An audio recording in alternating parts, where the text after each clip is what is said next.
السلام علیکم ورحمۃ اللہ تعالی وبرکاتہ۔ جامع رضویہ منظر اسلام کے آن لائن سبق میں آپ کا خیر مقدم ہے۔ آج ہم اپنی گفتگو یہاں سے شروع کرتے ہیں۔ آئیے پہلے پڑھتے ہیں اپنی کتاب حسامی کی عبارت، اس کے بعد اس کا مطلب سمجھتے ہیں۔ بسم اللہ الرحمن الرحیم۔ وحکمہ الایجاب قطعا بلا احتمال تخصیص وتعبیر إلا أنه يحتمل النسخ فإذا ازداد قوة وأحكم المراد به عن التبديل سمي محكما، وإنما يظهر التفاوت في موجب هذه الأسامي عند التعارض، أما الكل فيوجب ثبوت من انتظمه يقينا۔ صاحب حسامی وحکمہ الایجاب قطعا سے مفسر کا حکم بیان کر رہے۔ حکمہ ضمیر کا مرجع مفسر ہے، یعنی مفسر کا حکم ہے الایجاب قطعا، کہ وہ حکم کو یقینی طور پر ثابت کرتا ہے۔ جس حکم کو یہ مفسر ثابت کرے گا وہ قطعی اور یقینی ہوگا، بلا احتمال تخصیص و تعویل، اس میں نہ تخصیص کا احتمال ہوگا اب نہ تعویل کا احتمال ہوگا۔ ہاں، تخصیص و تعویل کا تو احتمال نہیں ہوگا، لیکن ابھی ایک احتمال مفسر میں رہ جائے گا، وہ کیا؟ الا انہ یحتمل النسخ، ہاں یہ مفسر نسخ کا احتمال رکھتا ہے، رکھے گا۔ اور اگر یہ مفسر نسخ کا بھی احتمال نہ رکھے، اتنا زیادہ قوی ہو جائے،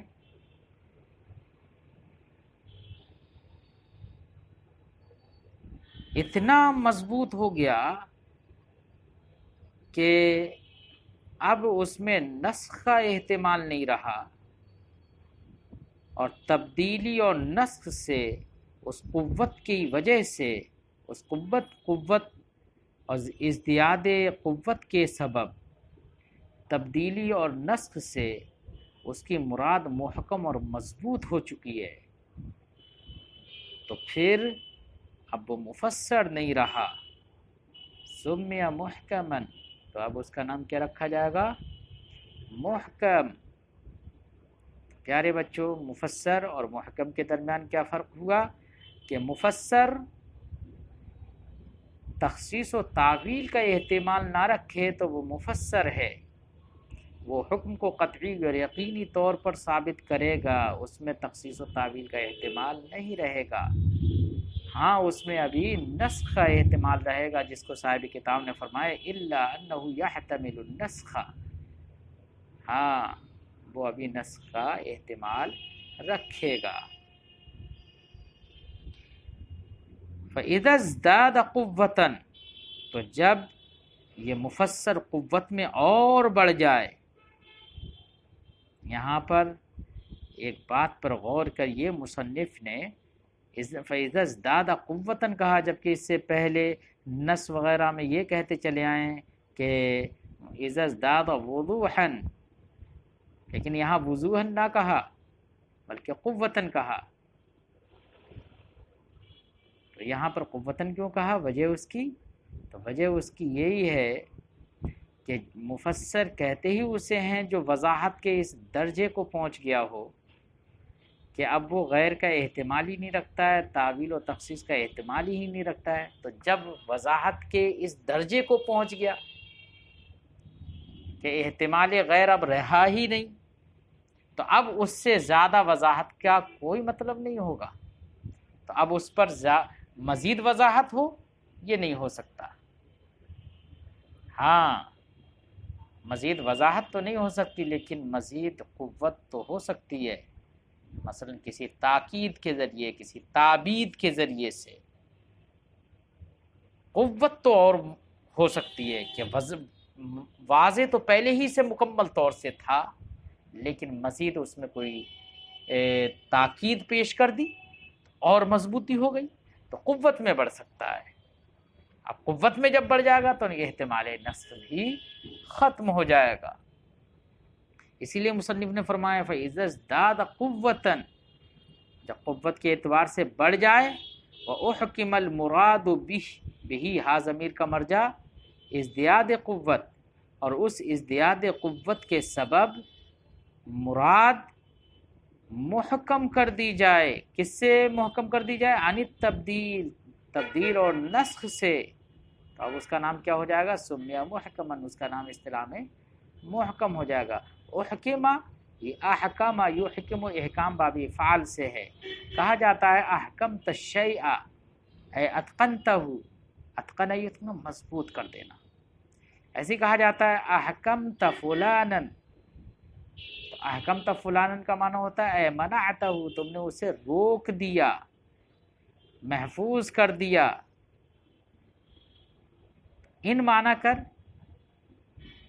اس صورت میں اسے محکم کیوں کہتے ہیں؟ دونوں میں مناسبت کیا ہے؟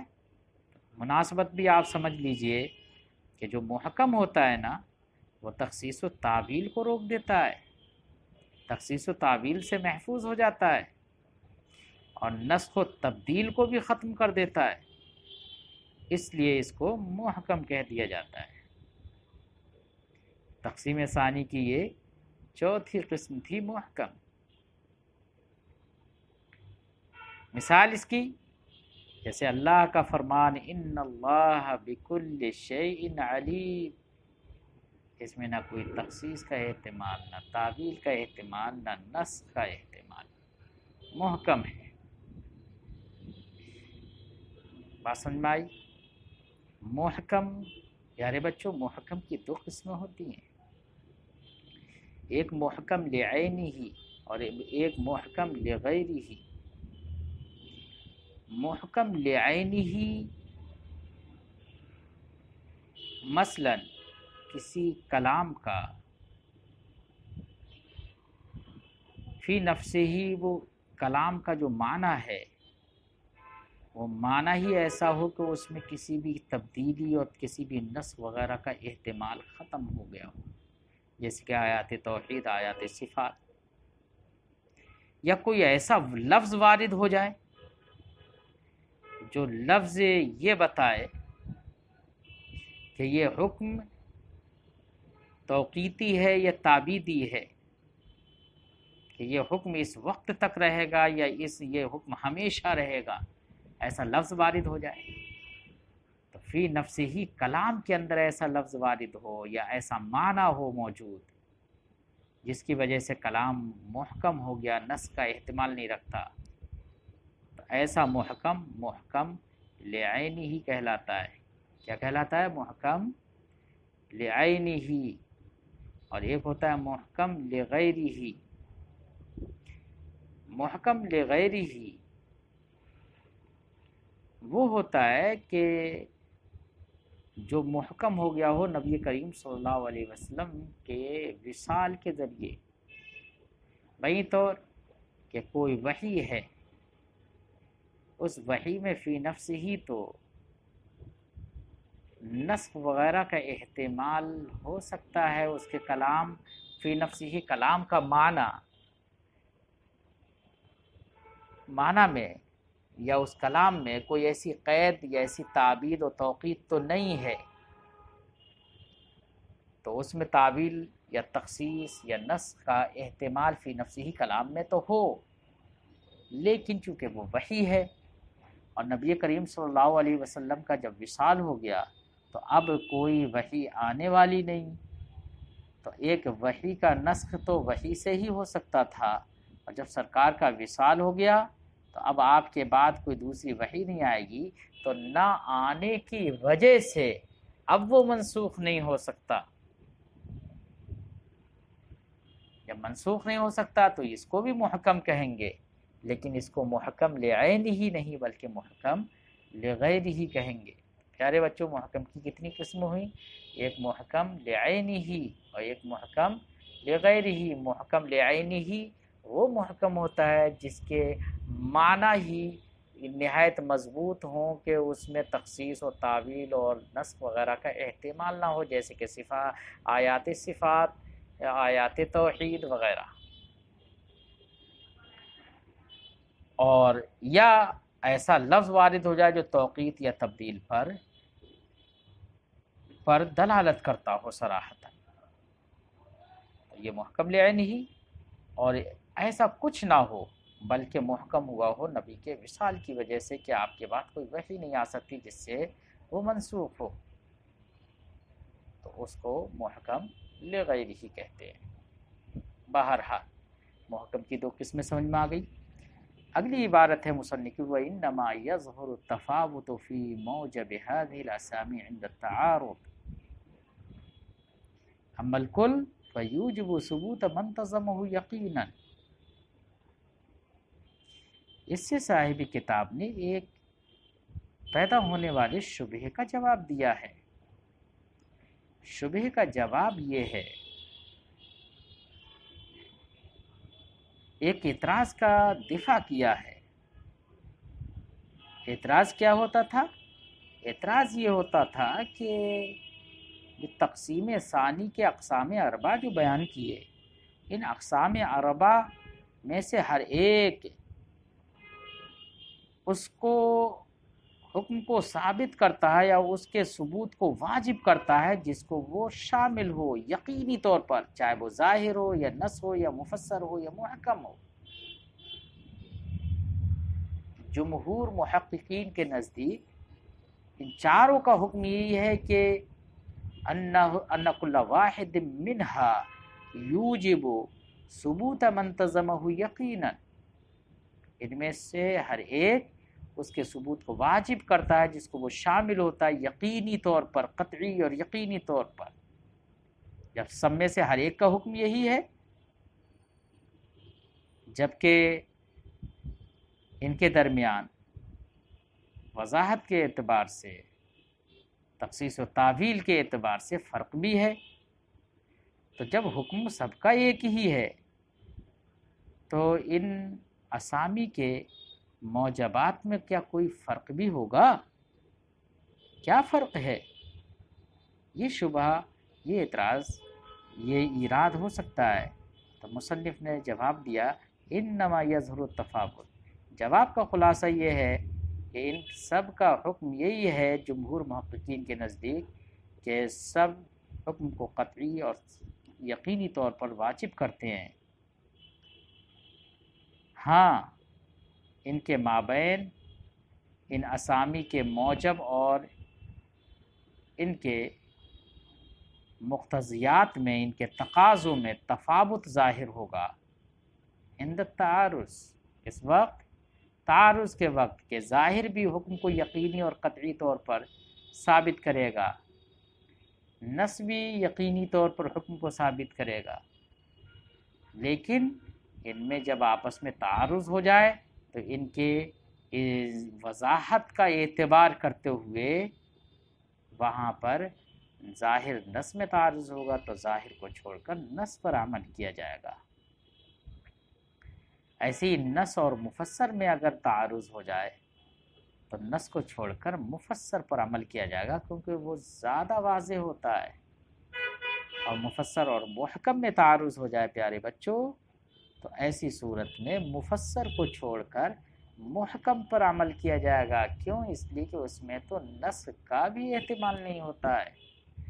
تو ان کے موجبات میں تفاوت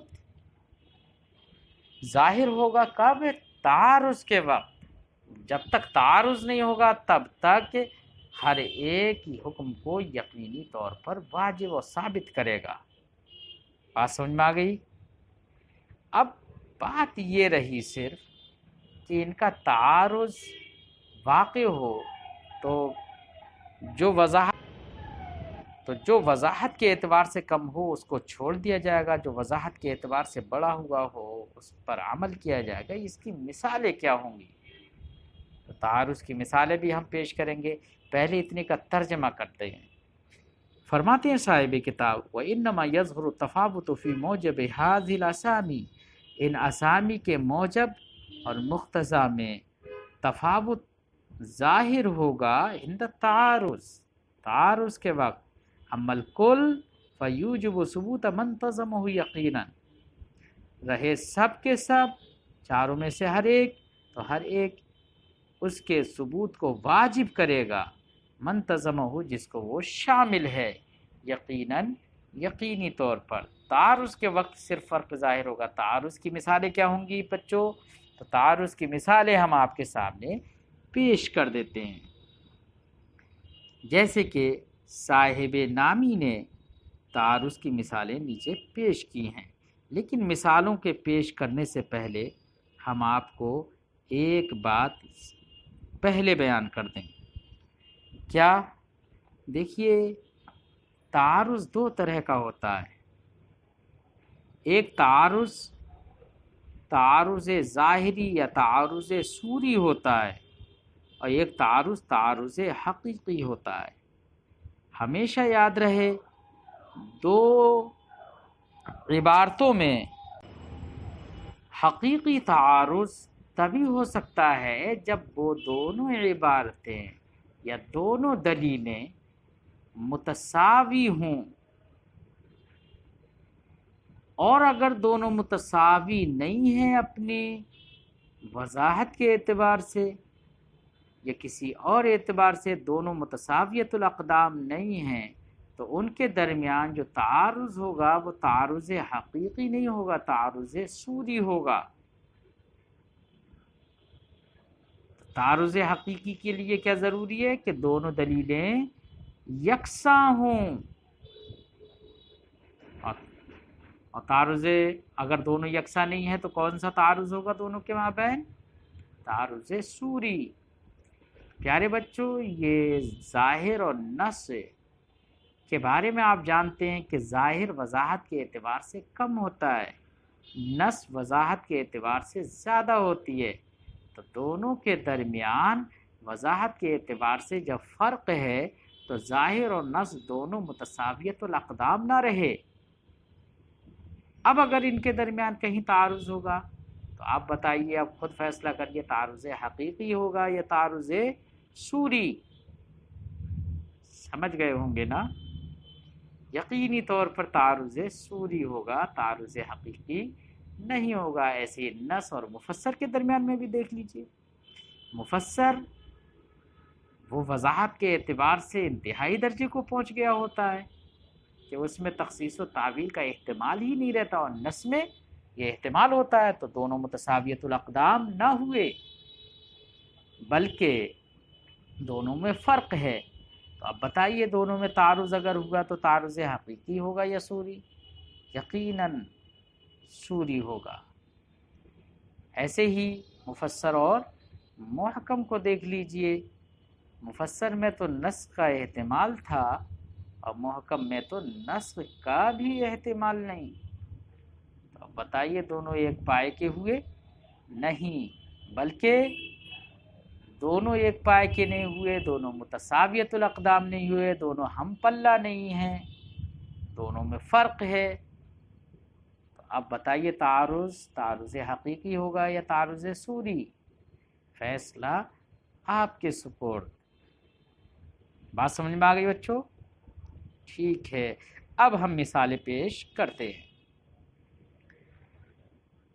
ظاہر اور نص کے درمیان تعارض ہو تو اس کی مثال جیسے اللہ نے فرمایا وَأُحِلَّ لَكُم مَّا وَرَاءَ ذَلِكُمْ، ذالکم سے اشارہ مذکورہ محرمات، یعنی ما قبل میں اللہ تعالی نے ان عورتوں کا ذکر کیا جن سے اور مردوں کے لیے نکاح کرنا حرام ہے، پھر آگے فرمایا کہ ان محرمات کے ما سوا سب عورتیں تمہارے لیے حلال کر دی گئی ہیں۔ تو احل لکم، تمہارے لیے حلت ہے، تمہارے لیے اباحت ہے، نکاح کرنا مباح کر دیا گیا ہے محرمات کے علاوہ سے۔ تو ما وراء ذالکم، دیکھیے یہاں پر نفس صیغہ سے مراد جو ظاہر ہوتی ہے وہ یہ ہے کہ محرمات کے سوا جتنی بھی عورتیں ہیں سب سے نکاح کرنا مباح ہے، چاہے وہ 3 ہوں، 4 ہوں، 5 ہوں، 10 ہوں، 100 ہوں، 200 ہوں، سب سے نکاح. ما وراء ذالکم سے تو یہی بات سمجھ میں آتی ہے. بات سمجھ میں آ گئی. نفس صیغہ سے جو مراد ظاہر ہے وہ یہی ہے. اور یہ آیت کریمہ بیان عدد کے لیے تو لائی نہیں گئی ہے. جبکہ اب ہم دوسری آیت کریمہ کو دیکھتے ہیں. دوسری آیت کریمہ میں اللہ نے فرمایا فَانْكِحُوا مَا طَابَ لَكُم مِّنَ النِّسَاءِ مَثْنَىٰ وَثُلَاثَ وَرُبَاعَ، کہ تمہارے لیے مباح ہیں، جو عورتیں تمہارے لیے مباح ہیں ان سے نکاح کرو، چاہے 3 سے 4 سے 2 سے 3 سے 4 سے. اس آیت کریمہ میں فَانْكِحُوا سے دیکھیے اباحت تو سمجھ میں آئی. جو احل لکم ما وراء ذالکم سے جو اباحت سمجھ میں آ رہی تھی وہ اباحت تو فَانْكِحُوا سے بھی سمجھ میں آ رہی ہے. لیکن اس میں ایک معنی اور سمجھ میں آ رہا ہے، کیا؟ بیان عدد. اور اسی کے لیے آیت کریمہ لائی بھی گئی ہے. تو ظاہر بات ہے یہ آیت کریمہ نص ہے. اور پہلی آیت کریمہ بولیے ظاہر سے یہ سمجھ میں آ رہا تھا محرمات کے سوا جتنی بھی عورتیں ہیں سب سے نکاح جائز ہے، مباح ہے، چاہے وہ 10 ہوں، 20 ہوں، 100 ہوں، 200 ہوں. جبکہ نص سے یہ سمجھ میں آ رہا ہے کہ نکاح صرف 4 تک مباح ہے. 4 سے زیادہ عورتوں سے ایک وقت میں نکاح کرنا مباح نہیں ہے. اب بتائیے ظاہر اور نص میں تعارض ہوا نا، ترجیح کس کو دی جاتی ہے؟ نص کو. یہی وجہ ہے کہ اب 4 سے زیادہ سے نکاح کرنا مباح نہیں ہے. اور نص اور مفسر کی مابین تعارض ہو اس کی مثال، تو اس کی مثال بھی امام ترمذی نے ایک روایت نقل کی ہے، جس روایت میں ہے کہ نبی کریم صلی اللہ علیہ وسلم نے مستحاضہ کے سلسلے میں فرمایا، کیا؟ تدع الصلاة ایام اقرائها التي كانت تحیض فیها، کہ جو مستحاضہ، اس مستحاضہ کی بات ہے جس مستحاضہ کو استحاضہ مسلسل آ رہا ہو، سارے ایام ایسے ہی گزر رہے ہوں. تو اب یہ عورت کیا نماز چھوڑے گی یا نہیں؟ تو سرکار نے فرمایا کہ اس کے ہر مہینے میں جو حیض کے دن آتے ہیں ان دنوں میں وہ نماز کو چھوڑ دے گی، اور باقی دنوں میں وہ وضو کر کے نماز پڑھے گی. تو سرکار نے فرمایا کیا؟ تدع الصلاۃ ایام اقرائها، وہ اپنے حیضوں کے دنوں میں نماز کو چھوڑ دے گی. کون سے حیض کے دنوں میں؟ التی کانت تحید فیہا، جن دنوں میں وہ حائضہ ہوتی تھی، یعنی جتنے دنوں میں وہ حائضہ ہوتی تھی اتنے دن نماز کو چھوڑ دے گی اپنی عدت کے مطابق، اپنے مدت کے مطابق. ثم، اپنی عادت کے مطابق. ثم تغتسل، پھر وہ غسل کر لے گی. وتتوضأ عند كل صلاة، اور وضو کرے گی ہر نماز کے لیے. عند كل صلاة، ہر نماز کے پاس. تو یہاں پر تتوضأ سے وضو کرنے کا تو سمجھ میں آ رہا ہے وضو کرے گی، لیکن عندہ لفظ عندہ ہے. عندہ کے اندر 2 احتمال ہیں. یہ بھی احتمال ہے عندہ کے اندر کہ یہ پاس کے معنی میں ہو، لدى كل صلاة، ہر نماز کے لیے، ہر نماز کے پاس. جیسی نماز پڑھنے کھڑی ہوگی تو وضو کرے گی. یہ بھی معنی کا احتمال ہے. اور یہ بھی احتمال ہے کہ عندہ بمعنی وقت ہو، تو معنی ہوگا وقت کل صلاة، ہر نماز کے وقت وضو کر لے گی. جیسے ظہر کا وقت آیا، ظہر کی نماز کا وقت، وضو کر لے گی. اب اس نماز سے جتنی بھی نمازیں، اس وضو سے جتنی نمازیں پڑھنا چاہے پڑھ لے گی. دونوں احتمال ہیں نا. پہلے احتمال کی طرف امام شافعی گئے ہیں، انہوں نے کہا ہے کہ ہر نماز کے لیے الگ الگ وضو کرتی رہے گی. ٹھیک ہے. اور دوسرے احتمال کی طرف امام اعظم رضی اللہ تعالیٰ عنہ گئے، انہوں نے کہا کہ ہر نماز کے وقت کے لیے وضو کرے گی، وقت میں وضو کر کے اس وقت میں جتنی نمازیں پڑھنا چاہے پڑھ لے گی. بات سمجھ میں آئی؟ لہذا ایسی عورت نے اگر ظہر کی نماز کے لیے وضو کیا اور وضو کرنے کے بعد میں اس نے ظہر کی نماز پڑھ لی، اب اگر وہ فجر کی قضا پڑھنا چاہتی ہے یا کوئی دوسری قضا پڑھنا چاہتی ہے تو امام شافعی کے نزدیک تو دوبارہ سے وہ وضو کرے گی اس کے لیے، لیکن امام اعظم کے نزدیک دوبارہ سے وضو نہیں کرے گی، اس وقت تک، ظہر کا وقت جب تک رہے گا تو جتنی نمازیں پڑھنا چاہے گی پڑھ سکتی ہے۔ اب یہاں پر یہ حدیث پاک جو ہے عند کل صلاۃ میں، عندہ میں یہ احتمال ہے، ٹھیک ہے، تعویل کا احتمال ہے عند کل صلاۃ میں، لیکن ایک دوسری حدیث پاک کو ہم دیکھتے ہیں۔ نبی کریم صلی اللہ علیہ وسلم نے مستحاضہ کے سلسلے میں فرمایا، کیا المستحاضۃ تتوضأ لوقت کل صلاۃ، ایک حدیث پاک میں یہ بھی ہے، تو لوقت کل صلاۃ میں یہاں پر وقت کی صراحت موجود ہے۔ جب وقت کی صراحت موجود ہے تو اب ایسی صورت میں یہ حدیث پاک عند کل صلاۃ والی حدیث کے لیے تفسیر ہو جائے گی، کیا ہو جائے گی؟ تفسیر۔ تو اب یہ ہوگی، تو گویا کہ یہاں پر یہ ہو گیا مفسر، یہ حدیث پاک کیا بن گئی؟ مفسر۔ اب یہاں پر وہ تعویل کا احتمال بھی ختم ہو گیا۔ تو اب یہاں پر ایک حدیث پاک بتا رہی ہے عند کل صلاۃ، دوسری کہہ رہی ہے کہ وقت کل صلاۃ، تو بتائیے ایک ہے نص، ایک میں ہے تعویل کا احتمال، ایک میں تعویل کا احتمال ختم ہو گیا، وہ ہو گئی مفسر۔ کس کو ترجیح دی جائے گی؟ مفسر کو۔ اس لیے امام اعظم فرماتے ہیں کہ مستحاضہ ہر نماز کے وقت کے لیے وضو کر لے گی۔ بات سمجھ میں آ گئی؟ اس مفسر اور محکم کی مثال کہ مفسر اور محکم متعارض ہوں، اس کی مثال جیسے اللہ کا فرمان وَأَشْهِدُوا ذَوَيْ عَدْلٍ مِّنْكُمْ، تم میں سے جو عدل والے ہیں ان کو گواہ بنا لو۔ تو اشہدوا ذوی عدل منکم، جو عدل والے ہیں، جو صاحب عدالت ہے، ان کو گواہ بنا لو۔ اشہدوا ذوی عدل کہہ دیا، اس میں تو دیکھیے عموم ہے نا، جو بھی صاحب عدالت ہے اس کو گواہ بنا لو۔ تو اس میں تو وہ بھی داخل ہے، کون؟ یہ بھی داخل ہے کہ جو شخص محدود فی القذف ہو، پھر اس شخص نے توبہ کر لی ہو، توبہ کرنے کے بعد التائب من الذنب کمن لا ذنب لہ، وہ تو اب صاحب عدالت ہو گیا توبہ کرنے کے بعد سچے دل سے۔ تو محدود فی القذف جس نے توبہ کر لی ہو، صلاح حال بھی ظاہر ہو گیا ہو،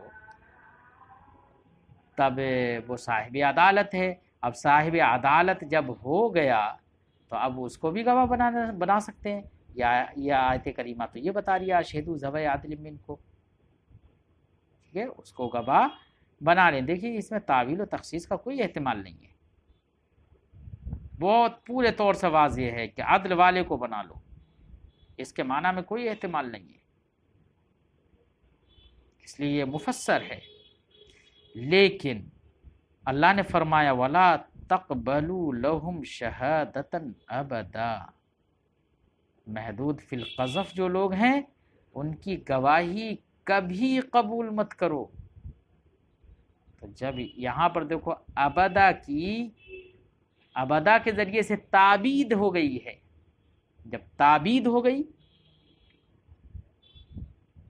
تو اب ایسی صورت میں یہ آیت کریمہ یہ بتا رہی ہے کہ محدود فی القذف کی شہادت کبھی مقبول نہیں ہوگی، چاہے وہ صاحب عدل ہو جائے۔ تو پہلی والی آیت مفسر تھی، وہ تقاضا کر رہی تھی کہ محدود فی القذف کی شہادت توبہ کے بعد مقبول ہو، کیونکہ وہ محدود فی القذف کیا ہو گیا توبہ کے بعد؟ صاحب عدل ہو گیا ہے۔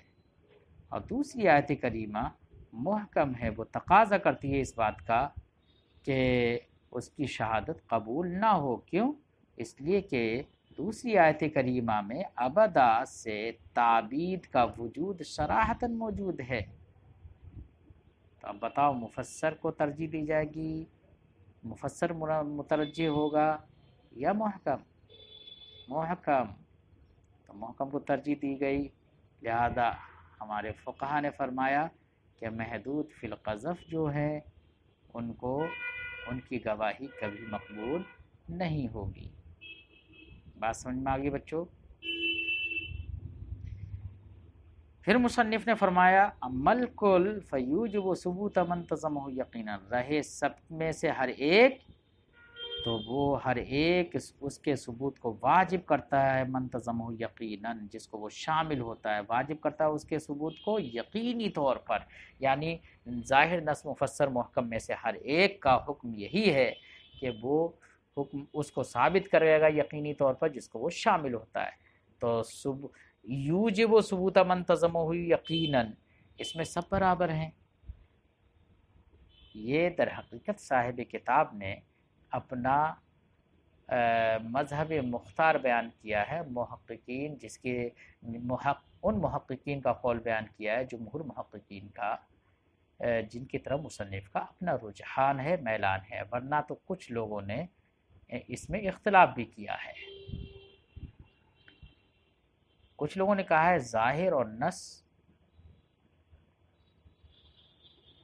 کا حکم الگ ہے اور مفسر اور محکم کا حکم الگ ہے، یعنی مفسر اور محکم تو بالاتفاق ثبوت کو واجب کرتے ہیں یقینی طور پر جس کو وہ شامل ہوتے ہیں، لیکن ظاہر اور نص اس میں اختلاف ہے۔ کیا ہے اختلاف؟ تو ظاہر اور نص کے سلسلے میں اختلاف یہ ہے کہ عراقیین میں سے جیسے کہ ابو الحسن کرخی ہیں، ابو بکر جساس ہیں، قاضی امام ابو زید ہیں، اور عام متاخرین علماء اس بات کی طرف گئے ہیں کہ ظاہر اور نص میں سے ہر ایک مفسر اور محکم کی طرح ہے اس بات حکم میں یقینی طور پر، کہ وہ دونوں حکم کو ثابت کرتے ہیں یقینی طور پر جیسے کہ مفسر اور محکم۔ اور بعض حضرات اس بات کی طرف گئے ہیں کہ جیسے کہ شیخ ابو منصور ہیں اور ان کے متبعین ہیں، انہوں نے یہ کہا کہ ظاہر اور نص کا حکم یہ ہے کہ ان پر عمل تو واجب ہے، ان کی مراد کی حقیقت کا اعتقاد تو واجب ہے، لیکن حکم کا ثبوت قطعی اور یقینی طور پر نہیں ہوگا۔ انہوں نے یہ کہا۔ صاحب نامی نے فرمایا الحق هو الاول، حق جو ہے وہ پہلا ہی ہے، کہ ظاہر اور نص کا بھی حکم وہی ہے جو کہ مفسر اور محکم کا ہے، انہ یوجب ثبوت منتظمہ یقیناً، یہی حق ہے۔ اب رہی یہ بات کہ ظاہر اور نص سے جن لوگوں نے یہ کہا ہے ظاہر اور نص کا حکم وہ نہیں ہوگا، اس کی وجہ کیا ہے؟ اس کی وجہ یہ ہے کہ ان میں احتمال تخصیص و تعویل ہے نا، تو محض نفس احتمال ہے، کوئی اس احتمال پر دلیل تو نہیں ہے، اور وہ احتمال جس پر کوئی جو بلا دلیل پیدا ہو جائے ایسا احتمال یقین میں مضر نہیں ہوتا۔ مصنف اسی بات پر وثوق رکھتے ہیں، اسی لیے مصنف نے یوجب ثبوت منتظمہ یقینی پیش کیا۔ بات کو آگے نہ بڑھا کر یہیں پر ختم کرتے ہیں، پھر ملتے ہیں۔ السلام علیکم ورحمۃ اللہ تعالی وبرکاتہ۔